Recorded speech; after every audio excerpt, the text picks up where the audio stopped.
Jangan tertipu oleh wajah polosnya. Senyum yang tampak jinak itu adalah pintu menuju kehancuran. Dialah wanita yang meruntuhkan satu dinasti hanya dengan keanggunan dan api. Dalam dunia drama kolosal Tiongkok, Drachin, kita terbiasa melihat protagonis lemah lembut yang bertahan dalam diam. Namun, ada satu arketipe yang paling memuaskan untuk disaksikan, sang pembalas dendam yang elegan. "Aku tidak belajar bertahan," katanya suatu malam, menatap kolam teratai yang beku. "Aku belajar menunggu." Dulu, ia selir rendahan, diinjak intrik, dilupakan kekuasaan. Hari demi hari, ia menyulam senyum, menyimpan luka. Kesabaran adalah senjata, bisik gurunya, dan ia memegangnya erat.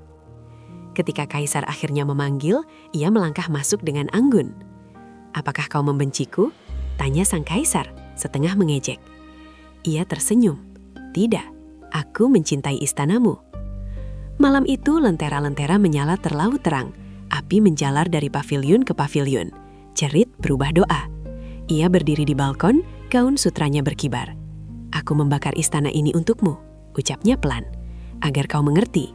Cinta yang kau abaikan, kini menjadi abu."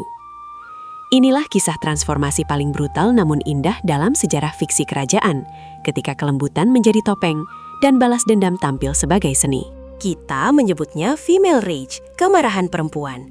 Namun di dalam tembok istana, amarah ini tidak meledak seperti teriakan prajurit di medan perang. Ia hadir dalam keheningan, terukur, dan mematikan. Bukan tentang suara yang meninggi, melainkan langkah yang tak terdengar. Seorang gadis yang kehilangan segalanya tidak memilih berteriak, ia memilih belajar. "Apa yang kau inginkan?" tanya dayang baru itu, polos. Ia tersenyum tipis, bertahan hidup. Dulu ia menangis di sudut paviliun, namanya tak tercatat, nasibnya ditentukan orang lain. Kini ia mempelajari aturan, membaca wajah, menghitung waktu. "Istana ini seperti papan catur," gumamnya, "dan aku lelah menjadi bidak." Seorang pejabat meremehkannya. "Kau hanya perempuan." "Justru itu," jawabnya tenang. "Kau tak pernah melihatku datang." Ia menggunakan sistem yang menindasnya sebagai senjata. Gosip menjadi pisau, etiket menjadi perisai, kesabaran menjadi racun yang bekerja perlahan. Satu persatu musuh jatuh, bukan oleh pedang, melainkan oleh keputusan yang salah, dukungan yang hilang, kepercayaan yang runtuh. Ketika akhirnya ditanya, "Apakah kau marah?" Ia menatap lurus. "Tidak, aku sadar." Dan dalam kesadaran itulah, istana mulai retak dari dalam. Sunyi, rapi, tak terelakkan. Mari kita mundur ke awal cerita. Li Wei bukanlah monster, bukan pula calon legenda kelam. Ia hanyalah gadis bangsawan pinggiran yang tumbuh di rumah sunyi, jauh dari pusat kekuasaan. Hari-harinya dihabiskan bersama buku-buku tua dan bait puisi. Di dunia kecilnya, kedamaian adalah cita-cita tertinggi. "Apa kau tidak bosan membaca hal yang sama berulang kali?" tanya kakaknya sambil tertawa. Li Wei menggeleng, matanya berbinar. "Kata-kata tidak pernah sama, perasaanku yang berubah." Ia mencintai sastra karena di sanalah ia menemukan kejujuran, sesuatu yang belum ia ketahui langkahnya di istana. Di taman, ia memberi makan burung, menyusun bunga liar, dan percaya bahwa kebaikan akan selalu dibalas kebaikan. Jika kita tulus, katanya lembut pada dayangnya, dunia juga akan tulus pada kita. Penonton jatuh cinta pada keluguannya, senyumnya tanpa perhitungan, tatapannya jernih. Ia adalah harapan yang berjalan, cinta murni yang belum tercemar. Sebuah kanvas putih yang bersih, menunggu takdir. Namun justru disitulah tragedi bermula, karena di istana kanvas putih bukanlah berkah, melainkan undangan. Dan Li Wei tanpa tahu sedang melangkah menuju tempat di mana tinta intrik akan pertama kali menyentuh hatinya. Seperti resep klasik tragedi Drachin, kehancuran selalu diawali oleh janji manis seorang pria. Sang pangeran mahkota datang dengan senyum sempurna dan kata-kata yang terdengar seperti takdir. Di bawah paviliun hujan, ia menggenggam tangan Li Wei seolah dunia hanya milik mereka berdua. "Selama aku hidup," ucapnya lembut, "tak ada yang berani menyentuhmu." Jantung Li Wei bergetar. "Benarkah istana ini bisa sehangat itu?" tanyanya ragu. Pangeran tersenyum. "Jika kau di sisiku, tembok dingin pun akan luluh." Dalam kenaifannya, Li Wei percaya. Ia yakin cinta mampu menaklukkan segalanya, bahkan intrik, bahkan kekuasaan. Ia menyerahkan kepercayaan tanpa sisa, menulis puisi tentang masa depan yang tak pernah ia curigai. Namun di balik pintu tertutup, nada sang pangeran berubah. Keluarga Li menguasai pasukan perbatasan. Katanya dingin pada penasehatnya. Gadis itu kuncinya.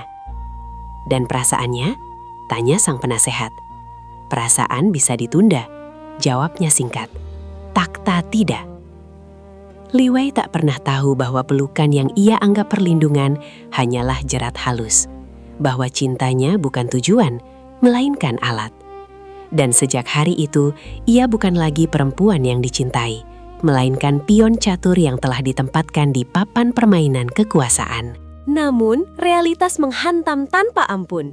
Tepat setelah Pangeran Kokota naik tahta, langit istana menggelap oleh titah darah. Keluarga Li dituduh memberontak, tuduhan palsu yang dibacakan dengan suara lantang di alun-alun. Hujan turun deras, bukan untuk menyucikan, melainkan untuk menyamarkan air mata yang tak boleh terlihat. Li Wei berlutut, gaunnya terciprat lumpur. Ini salah, suaranya pecah. Ayahku setia pada mahkota. Pedang berkilat, tali digenggam, jerit ditelan hujan. Ia menoleh ke singgasana. Yang mulia, katanya gemetar. Kau berjanji. Kaisar, pria yang pernah bersumpah melindunginya, tak bangkit. Tatapannya dingin. Negeri lebih besar dari perasaan. Jawabnya datar. Aku tak bisa ragu. Lalu aku apa? Li Wei berteriak. Cintamu apa? Keheningan menjawab. Satu persatu, tubuh jatuh. Hujan makin deras, menenggelamkan doa. Dayang menarik lengannya. Jangan lihat, bisik ketakutan. Li Wei tetap menatap. Air hujan bercampur air mata. Wajahnya kosong. Di detik itu, sesuatu di dalam dirinya mati. Dan sesuatu yang lain lahir. Baik, gumamnya pelan, hampir tak terdengar. Jika istana ini memilih kebohongan, aku akan belajar kebenarannya. Sejak hari itu, hujan tak lagi berarti pengampunan. Ia menjadi pengingat, janji bisa dibatalkan, dan cinta, bila diinjak, akan kembali sebagai api. Disinilah transformasi itu terjadi. Dewa dengan kejam, namun brilian, tidak membiarkan Li Wei mati. Tidak pula menenggelamkannya dalam kegilaan. Yang mati adalah sesuatu yang lebih sunyi, kemanusiaannya. Air mata yang selama ini mengalir, tiba-tiba berhenti. Seolah sumbernya mengering dalam satu tarikan napas. Dayang itu bergetar. Nona, menangislah. Tolong. Li Wei menatap ke depan. Mata merah namun kosong. Untuk apa? Tanyanya pelan. Tangis tidak mengubah keputusan. Ia berdiri perlahan. Hujan masih turun, darah masih hangat di tanah. Tetapi wajahnya tenang. Terlalu tenang. Hari ini, katanya lirih. Li Wei yang percaya pada cinta telah mati. Lalu, siapa yang tersisa? Tanya dayang itu dengan suara patah. Senyum tipis terbit, dingin dan rapi. Seseorang yang mengingat. Sejak momen itu, ia tak pernah menangis lagi. Ia belajar membaca celah hukum, menakar ambisi, menyimpan senyum sebagai topeng. Setiap langkahnya terhitung, setiap diamnya bermakna. Ketika akhirnya Kaisar berkata, "Kau berubah." Li Wei membungkuk sopan. "Tidak, Yang Mulia. Aku akhirnya hidup." Momen ketika ia berhenti menangis adalah yang paling menakutkan dalam seri ini. Karena di sanalah penonton sadar, balas dendamnya tak akan meledak. Ia akan tumbuh, tenang, sabar, dan tak terelakkan. Untuk menghancurkan musuh, ia harus tidur di sampingnya. Li Wei kembali memasuki istana bukan sebagai bangsawan, melainkan merangkak dari bawah. Seorang selir tingkat rendah dengan identitas baru yang nyaris tak berarti. Namanya di daftar pendek, kamarnya sempit, suaranya tak pernah diminta. Justru itulah keunggulannya. "Kau tampak penurut," ujar kepala dayang, menilainya dari ujung rambut ke kaki. Li Wei menunduk dalam. "Saya hanya ingin hidup tenang." Ia menyembunyikan cakarnya rapat-rapat. Di siang hari, ia belajar etiket dengan bodoh yang disengaja. Di malam hari, ia menghafal jadwal, mendengar bisik-bisik, mengikat simpul-simpul kecil yang kelak menjadi jerat. Politik ia pura-pura tak pahami, kesetiaan ia peragakan tanpa celah. Seorang pejabat tertawa kecil. Gadis ini tak tahu apa-apa. Benar, jawab Li Wei lembut. Saya hanya tahu melayani. Namun di balik tirai, matanya menghitung. Kesabaran menjadi senjata utamanya. Diam yang panjang, senyum yang tepat, kehadiran yang tak mengancam. Ia tahu, di istana, yang paling berbahaya bukanlah yang berteriak, melainkan yang diabaikan. Suatu malam, ia berbaring tenang, menatap langit-langit. Sedikit lagi, bisiknya pada diri sendiri. Aku akan masuk ke jantungmu, dan kau takkan pernah tahu kapan racunnya bekerja. Kehidupan di harem istana adalah hutan rimba yang kejam, senyap di permukaan, berdarah di bawahnya. Li Wei hidup di dasar rantai, menerima hinaan seolah rutinitas. Teh disiramkan ke lantai di depan kakinya, tugas dipindahkan di tengah malam, punggungnya memar oleh hukuman yang tak pernah tertulis. Jangan bermimpi naik, ejek selir tinggi sambil tersenyum. Kau tahu tempatmu. Li Wei menunduk. Hamba mengerti.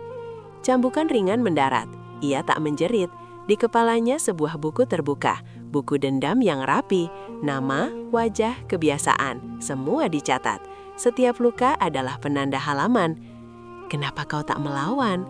Bisik Dayang kecil, gemetar. Karena mereka sedang menutup mata, jawab Li Wei pelan. Kesombongan membuat mereka tuli. Ia membiarkan fitnah menyebar, membiarkan dirinya tampak lemah. Musuh yang merasa unggul menjadi ceroboh, rahasia bocor saat tawa terlalu keras. Li Wei menunggu, mengumpulkan bukti, menyusun sebab akibat. Suatu malam selir itu berkata sinis, kau tak akan kemana-mana. Li Wei tak senyum sopan. Benar, aku sedang belajar jalan. Di harem ini bertahan bukan soal kekuatan, melainkan waktu. Dan Li Wei memiliki kesabaran yang tak terukur, cukup untuk membuat hutan rimba itu saling memangsa, satu persatu. Di Dracin, kecantikan bukan sekedar estetika, ia adalah mata uang dan senjata. Li Wei memahaminya perlahan, dengan ketelitian seorang perajin. Ia mempelajari selera kaisar, bukan dari pujian, melainkan dari jeda pandangan, dari napas yang tertahan ketika kenangan tersentuh. Ia tak berusaha merebut hati, ia memilih mengendalikan nafsu. Kenapa riasanmu berubah? Tanya kepala Dayang, curiga. Li Wei tersenyum lembut. Aku hanya ingin terlihat pantas. Di depan cermin, setiap sapuan bedak dihitung agar cahaya jatuh tepat.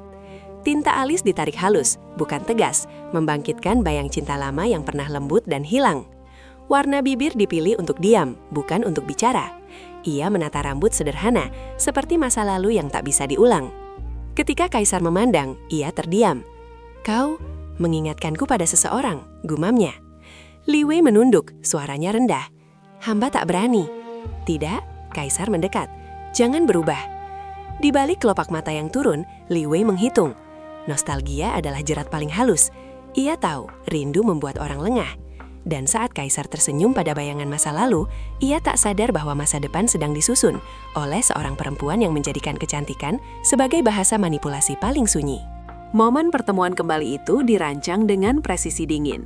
Li Wei tidak mengejar kaisar, ia membiarkan takdir palsu bekerja. Di pavilion sunyi saat senja, ia duduk membelakangi taman, jari-jarinya menyentuh kecapi tua. Lagu itu, lagu kenangan, mengalun pelan, nada yang dulu mereka bagi sebelum darah menodai segalanya. Langkah berhenti, nafas tertahan. Kau memainkan lagu itu, suara kaisar terdengar, rapuh. Li Wei tak menoleh, ia membiarkan nada terakhir menggantung, lalu hening. Jebakan pertama, diam. Ilusi kenyamanan merambat, seperti selimut pada malam dingin. Aku pikir tak ada yang mengingat. Lanjutnya, Li Wei akhirnya berdiri dan membungkuk. Hamba hanya memainkan apa yang hamba ingat. Kaisar mendekat, mata berkabut. Setiap kali lagu ini terdengar, aku bisa bernafas. Ia menunduk lebih dalam. Jika lagu ini memberi ketenangan, hamba akan memainkannya kapanpun yang mulia lelah. Itulah jeratnya. Ia menawarkan tempat beristirahat bagi pria yang tangannya berlumuran darah keluarganya. Nostalgia menjadi obat, dan Li Wei menjadi wadahnya. Saat kaisar tersenyum, yakin telah menemukan penghiburan, ia tak sadar. kenyamanan itu adalah pintu. Dan di balik pintu, perhitungan telah dimulai. Dengan cepat, Li Wei naik pangkat, bukan lewat intrik kasar, melainkan kehadiran yang menenangkan. Ia menjadi tempat berlindung kaisar dari riuh politik, ruang sunyi di mana beban bisa diletakkan tanpa dihakimi. Di hadapannya, ia bukan penasehat, ia bunga pembicara, cerdas, peka, namun tak pernah tampak mengancam. Para menteri berisik, keluh kaisar suatu malam. Mereka menarikku ke arah berbeda. Li Wei menuang teh, tak menatap langsung. Kadang yang mulia hanya perlu mendengar gema pikiran sendiri. Ia mengajukan pertanyaan kecil, memantulkan ulang kata-katanya. Jika stabilitas yang dicari, siapa yang paling diuntungkan dari kekacauan? Tanyanya lembut. Kaisar terdiam, lalu tersenyum. Mereka yang berteriak paling keras. Kalau begitu, Li Wei menunduk. Ketenangan bisa diciptakan dengan membiarkan suara bising, kelelahan. Keesokan harinya, keputusan turun. Nama-nama tersisih. Kaisar memuji kebijaksanaannya sendiri. Kau membuatku berpikir jernih, katanya puas. Li Wei tersenyum samar. Hamba hanya mendengarkan. Disitulah kegeniusan manipulasi bekerja. Ide-ide Li Wei lahir kembali sebagai titah kaisar. Ia menjadi bayangan yang membisikkan arah. Tak terlihat, tak tercatat. Namun setiap bisikannya berujung pada keputusan mematikan. Dan kaisar merasa berdaulat, tak pernah menyadari siapa yang memegang pena di balik tahta. Tentu saja, jalannya tak pernah benar-benar lapang. Selir agung yang sombong berdiri seperti tembok pertama, berpengaruh, kejam, dan terlalu percaya diri. Li Wei memilih cara paling bersih, tak mengotori tangannya sendiri. Ia hanya menyentuh emosi yang paling mudah terbakar di harem, kecemburuan. Kenapa Yang Mulia sering memanggilnya? Bisik Li Wei pada selir lain, nada suaranya polos. Aku takut salah paham. Api kecil menyala. Bisik menjadi gosip. Gosip berubah niat. Li Wei cukup diam, menunggu. Malam itu, kekacauan pecah. Jerit, langkah tergesa, wajah pucat. Selir agung roboh, aula mendadak dingin. Apa yang terjadi? Li Wei berlari, suaranya bergetar.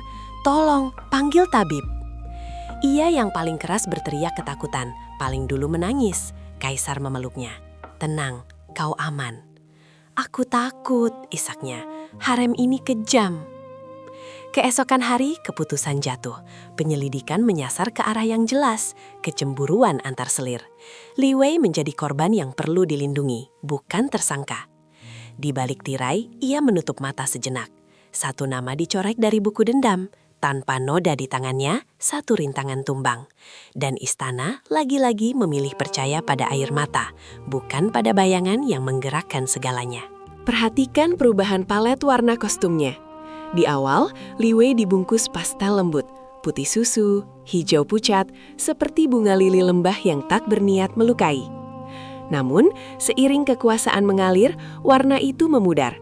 Merah darah muncul di kelim, emas menyala di bordir. Visual itu bukan kebetulan, ia adalah pengakuan sunyi atas darah yang tumpah tanpa tangan kotor, dan api yang kini menetap di dadanya. Warna ini berani, gumam kepala dayang, ragu. Li Wei tersenyum tipis. Keberanian sering disalahartikan. Di hadapan cermin, ia menatap pantulan dirinya. Putih tak bertahan di istana, bisiknya. Ia cepat ternoda. Ketika kaisar memandangnya, matanya menyipit. Merah itu cocok padamu. Merah mengingatkan, jawab Li Wei lembut, agar kita tak lupa harga ketenangan. Emas berkilau saat ia melangkah, api yang tertata bukan kobaran liar. Ia bukan lagi bunga yang menunggu dipetik, ia adalah popi, indah, memikat, dan beracun. Setiap jahitan menyimpan peringatan, setiap warna mengumumkan fase baru. Di aula yang sunyi, kostumnya berbicara lebih lantang daripada kata-kata. Kekuasaan telah berubah wujud dan Li Wei telah memilih untuk mekar dengan racun yang tepat. Dendam pribadi Li Wei kini merembes ke ranah politik, mengalir tenang seperti racun bening. Ia tak lagi puas menjatuhkan individu, ia membidik pilar. Dengan wajah penuh kepedulian, ia menanam benih curiga pada kaisar, menyasar para jenderal setia yang sesungguhnya menopang dinasti. Yang mulia terlalu sering tidur larut, katanya lembut sambil menuang teh. Istana ini penuh telinga. Kaisar menghela napas. Siapa yang berani? Li Wei menunduk. Hamba tak berani menuduh. Namun, bukankah kekuatan besar selalu menggoda ambisi besar? Nama-nama muncul bukan sebagai tuduhan, melainkan pertanyaan. Mengapa pasukan perbatasan bergerak tanpa laporan? Mengapa pujian rakyat terlampau keras? Kekhawatiran berubah jadi kecurigaan. Demi keamanan Kaisar, Li Wei berbisik suatu malam. Mungkin lebih bijak merotasi komando. Keesokan hari, titah turun. Jenderal dipanggil, kewenangan dipangkas, loyalitas diuji dengan jebakan. Kaisar merasa bijak, tegas, aman. Keputusan yang tepat, katanya puas. Li Wei tersenyum samar. Hamba hanya menginginkan ketenangan. Satu persatu pilar disingkirkan. Pertahanan negara dilucuti tanpa perang, menggunakan tangan rajanya sendiri. Dan saat dinasti mulai goyah, tak ada yang menyadari. Ancaman terbesar bukan datang dari luar tembok, melainkan dari bisikan yang paling dipercaya. Balas dendam terbaik bukanlah kematian cepat, melainkan penderitaan yang memanjang seperti bayangan senja. Kepada permaisuri yang dulu menghinanya, Li Wei tidak memilih racun, ia memilih waktu. Teror psikologis yang rapi, sunyi, berulang, tak meninggalkan luka fisik. Setiap pagi, Li Wei datang membawa bunga layu. Yang mulia tampak lelah, katanya lembut. Kaisar jarang berkunjung akhir-akhir ini. Permaisuri tersenyum kaku. Beliau sibuk. Tentu, Li Wei menembuk. Kemarin beliau menyebut nama orang lain. Hari berikutnya, cerita lain. Kaisar memuji ketenangan selir baru, bisiknya. Katanya ia tak menuntut apa-apa. Malam demi malam kata-kata itu menggigit. Permaisuri mulai terjaga, mendengar langkah yang tak ada. Dia masih mencintaiku, katanya pada bayangannya. Jika begitu, jawab Li Wei suatu sore, menatap cermin bersama, mengapa cermin ini tak pernah melihatnya datang? Tawa pecah, lalu tangis, rambut tergerai, tatapan kosong, kewarasan terkikis oleh kepastian yang ditanam perlahan, dilupakan. Saat tabib dipanggil, Li Wei berdiri paling dekat. Kasian, ucapnya lirih, kesepian memang penyakit paling kejam. Tanpa setetes racun, Li Wei meraih kemenangan. Musuhnya runtuh oleh pikirannya sendiri, dan istana menyebutnya takdir. Namun naskah ini jujur tentang harga yang harus dibayar. Ketika akhirnya stempel kekuasaan berada di tangan Li Wei, dingin, berat, ia tak merasakan kemenangan. Aula sunyi. Langkah-langkah berhenti di jarak aman. Senyum yang muncul bukan lagi tulus, melainkan patuh karena takut. Apakah keputusan ini berkenan? Tanya seorang pejabat. Suara bergetar. Li Wei mengangguk singkat. Ia menyadari tak ada yang berani menatap matanya. Di cermin perunggu, ia melihat pantulan yang asing, tegas, tak tersentuh. Monster yang dulu ia benci, kini menatap balik. Kau aman sekarang, bisik dayang lama yang tersisa. Aman? Li Wei tersenyum pahit. Aman berarti tak ada yang mencintaiku. Malam itu ia duduk sendiri. Puisi-puisi lama tergeletak tak terbaca. Aku menang, gumamnya. Lalu mengapa kosong? Keheningan menjawab. Ia mengerti. Ketulusan tak tumbuh di tanah ketakutan. Ia telah menukar kebersamaan dengan kendali, cinta dengan kepastian. Air mata tak jatuh, bukan karena kuat, melainkan karena habis. Jika ini harga keadilan, katanya pelan pada bayangannya, aku akan membayarnya. Momen kontemplasi itu memberi Li Wei kembali secuil kemanusiaan, kesadaran bahwa kekuasaan bisa diraih, balas dendam bisa tuntas. Namun jiwa, sekali retak, tak pernah benar-benar utuh. Rencana puncaknya hampir matang. Istana yang dulu riuh kini sunyi, dikosongkan oleh titah-titah curiga. Kaisar mengasingkan semua sekutunya, satu persatu, berkat bisikan yang selalu terdengar masuk akal. Paranoia menggerogoti malamnya, sakit menggerogoti tubuhnya. Yang tersisa hanyalah satu kepercayaan. Kau satu-satunya yang tak berbohong, desah Kaisar, pucat, menggenggam tangan Li Wei. Dunia ini penuh pengkhianat. Li Wei menunduk, jari-jarinya hangat. Hamba di sini, jawabnya lembut. Istirahatlah. Ia menutup tirai, menjauhkan semua orang. Tabib datang dan pergi atas izinnya. Surat-surat disaring olehnya. Singgasana berubah sangkar emas, berkilau, nyaman, tertutup rapat. Apakah aku aman? Tanya Kaisar, suara bergetar. Sepenuhnya, kata Li Wei, menatap lurus. Selama Yang Mulia mendengar hamba. Malam demi malam, ia merawat dengan kesabaran yang sama, seperti saat merencanakan. Senyum yang menenangkan, kata yang tepat, diam yang perlu. Kaisar tersenyum, merasa dilindungi. Tak sadar jeruji itu ia bangun sendiri. Di ambang pintu, Li Wei berhenti sejenak. Hampir, bisiknya pada bayangannya. Sangkar sudah terkunci, tinggal menentukan kapan pintu terakhir ditutup. Semuanya bermuara pada malam festival lampion. Li Wei tidak menginginkan kudeta militer, terlalu kasar, terlalu cepat. Ia menginginkan sesuatu yang puitis, sebuah akhir yang tampak seperti takdir. Berbulan-bulan ia menyiapkan panggungnya, bukan dengan perintah, melainkan dengan kebiasaan. Perayaan, dekorasi, persiapan yang tampak biasa. Istana bersolek, langit menunggu cahaya. Lampionnya indah, kata Kaisar lemah, memandang halaman yang berkilau. Cahaya membuat orang lupa takut, jawab Li Wei lembut. Malam ini Yang Mulia akan dikenang. Musik mengalun, tawa naik, kembang cahaya terangkat, memantul di air. Li Wei berdiri di sisi Kaisar, tenang seolah tak ada apapun selain pesta. Ia memandang bangunan-bangunan tua yang menyimpan janji dan pengkhianatan. "Apakah kau bahagia?" tanya Kaisar tiba-tiba. Li Wei tersenyum, senyum yang pernah polos, kini rapi. "Bahagia itu kata yang rapuh," katanya pelan. "Tapi malam ini indah." Lampion pertama dilepas, lalu yang kedua. Langit menyala, ibu kota bersinar. Di balik kemilau, Li Wei menutup mata sesaat. Ini bukan tentang kemenangan cepat, melainkan pertunjukan terakhir. Sebuah puisi api dan cahaya. "Selamat tinggal," bisiknya pada istana. "Biarlah langit yang mengingat." Malam itu akhirnya tiba. Musik memenuhi udara, lembut dan megah. Lampion-lampion dilepaskan, naik perlahan seperti doa yang pura-pura suci.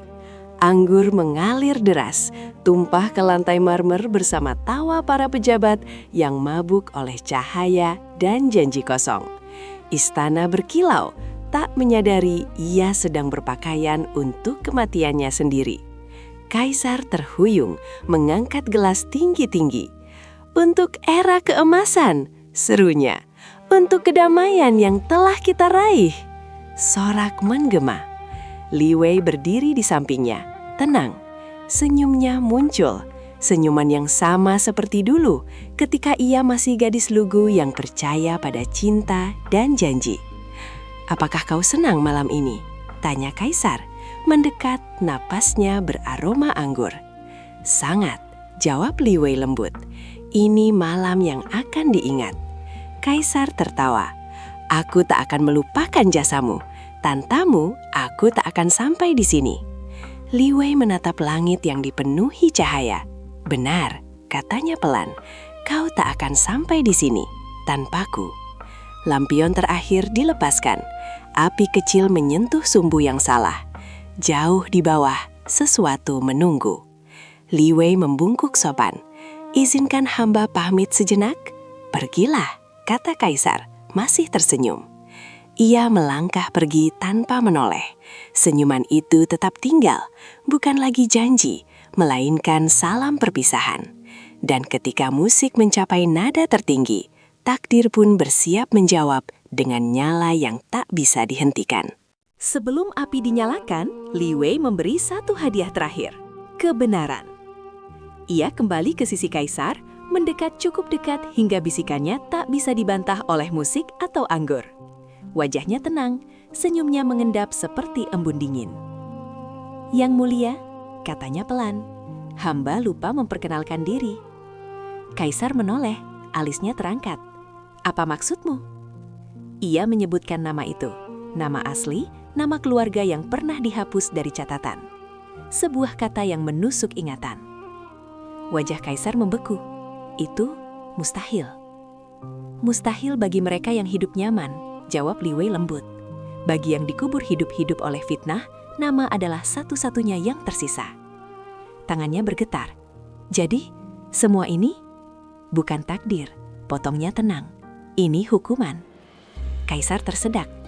"Kau ingin membunuhku?" Li Wei menatapnya, bukan dengan benci, melainkan kepastian. Aku ingin kau tahu siapa yang mencabut nyawamu, agar di detik terakhir kau tak menyalahkan langit. Di kejauhan, cahaya berpendar lebih terang. Li Wei melangkah mundur, membungkuk sopan seperti selir setia. Selamat tinggal yang mulia, ucapnya. Hantu masa lalu datang menagih. Dan ketika Kaisar membuka mulut untuk berteriak, kebenaran telah lebih dulu mengunci suaranya, tepat sebelum api menjawab. Sinyal itu nyaris tak terlihat. Sebuah lampion dilepas terlalu rendah. Dalam sekejap, pesta berubah menjadi neraka. Api menjalar dengan kecepatan yang tak wajar, melahap tirai sutra, merambat di pilar kayu, menelan tawa yang baru saja pecah. Orkestra terhenti, jeritan kepanikan mengambil alih. "Api, padamkan!" teriak seseorang. Kaisar tersentak, wajahnya pucat. "Pengawal!" Asap menutup jalan. Pintu-pintu terkunci oleh desakan. Panas memukul seperti palu. Di tengah badai itu, Li Wei duduk tak bergeming di bangku marmer. Gaun merah emasnya berkilau oleh nyala. Ia menghirup napas panjang, tenang, seperti Dewi Pembalasan yang menerima persembahan. Kau melakukannya!" Kaisar terhuyung mendekat, suaranya pecah.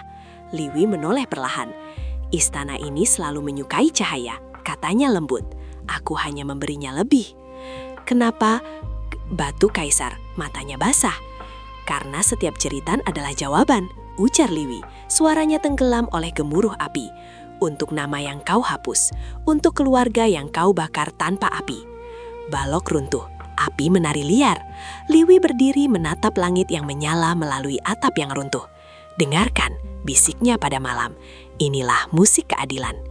Dan ketika istana runtuh menjadi abu, Li Wei tetap tenang, menyaksikan neraka bekerja tepat seperti yang ia rencanakan.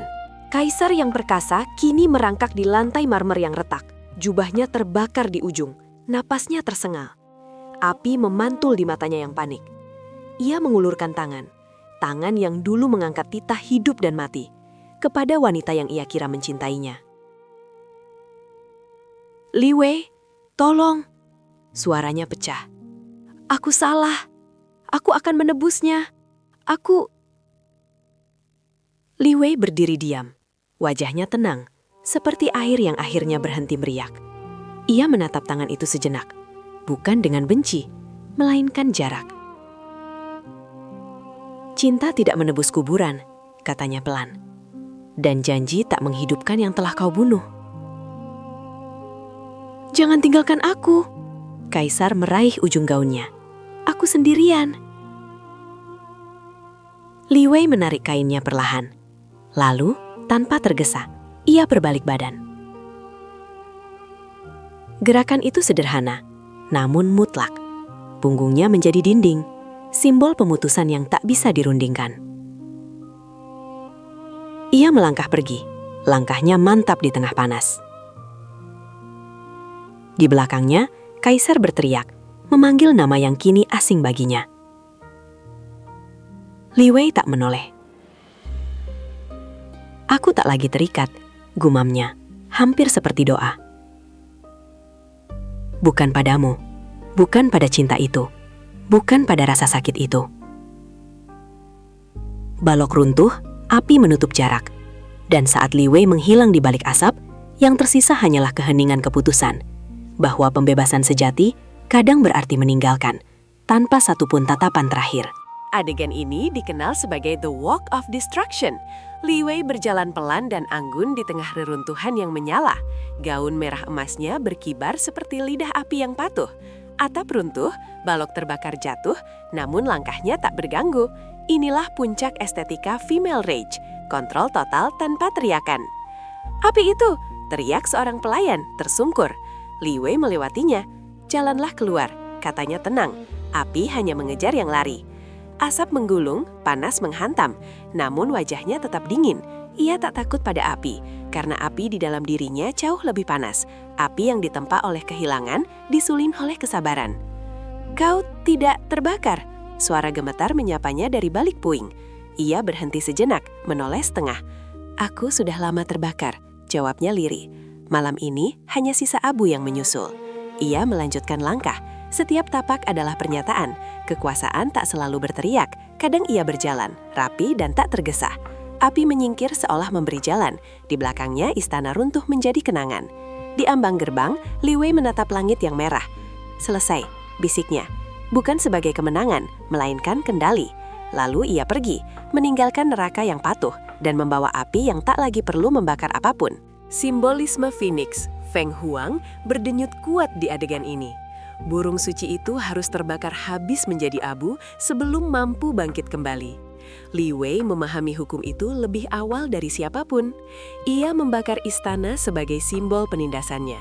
Tembok, gelar, dan aturan yang memenjarakannya, sekaligus membakar identitas palsu yang selama ini ia kenakan. Di gerbang yang retak, seorang penjaga berbisik, gemetar, "Siapa kau sekarang?" Li Wei menatap api yang melahap puncak menara.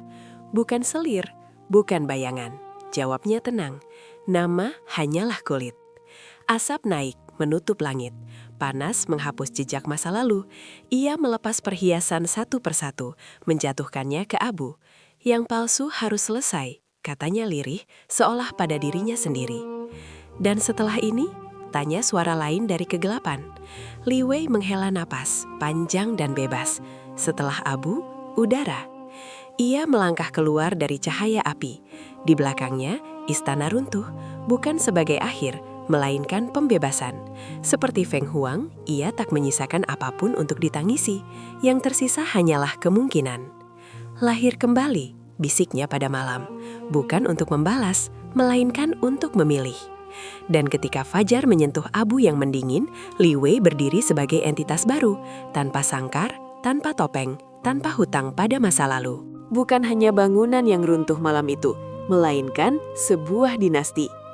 Tanpa pemimpin yang waras, tanpa jenderal setia, dan tanpa istana sebagai pusat legitimasi, kerajaan itu ambruk seperti rumah lapuk. Fajar datang membawa kabar, titah tak lagi ditaati. Panji diturunkan, para pejabat melarikan diri menyelamatkan nama. "Apa yang harus kita lakukan?" tanya seorang menteri di gerbang kota, suaranya kosong. "Tak ada singgasana untuk dilayani," jawab yang lain. "Tak ada perintah untuk ditaati." Li Wei berdiri jauh dari kerumunan, menyaksikan efek yang telah ia hitung. Ia tak memimpin pasukan pemberontak, tak mengibarkan bendera. Ia memilih menjadi rayap, sunyi, sabar, menggerogoti tiang utama hingga rumah itu runtuh menimpa penghuninya sendiri. "Kau menghancurkan segalanya," kata seorang penjaga, ngeri. Li Wei menatap puing. "Tidak," ujarnya tenang. "Aku menghentikan kebohongan yang menahannya berdiri." Angin menyapu abu. Kota terdiam, lalu bergerak dengan arah baru, tanpa pusat, tanpa mahkota. Dinasti itu bubar bukan oleh pedang, melainkan oleh ketiadaan kepercayaan. Li Wei melangkah pergi, ringan. "Bangunan bisa dibangun lagi," gumamnya. "Tapi tiang yang rapuh seharusnya runtuh." Dan di belakangnya sejarah menutup satu bab, ditulis bukan dengan teriakan kemenangan, melainkan dengan pelajaran tentang bagaimana kekuasaan jatuh ketika fondasinya dimakan dari dalam.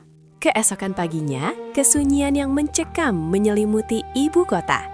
Salju turun menutupi dosa dan abu, seolah alam semesta merestui pembersihan ini.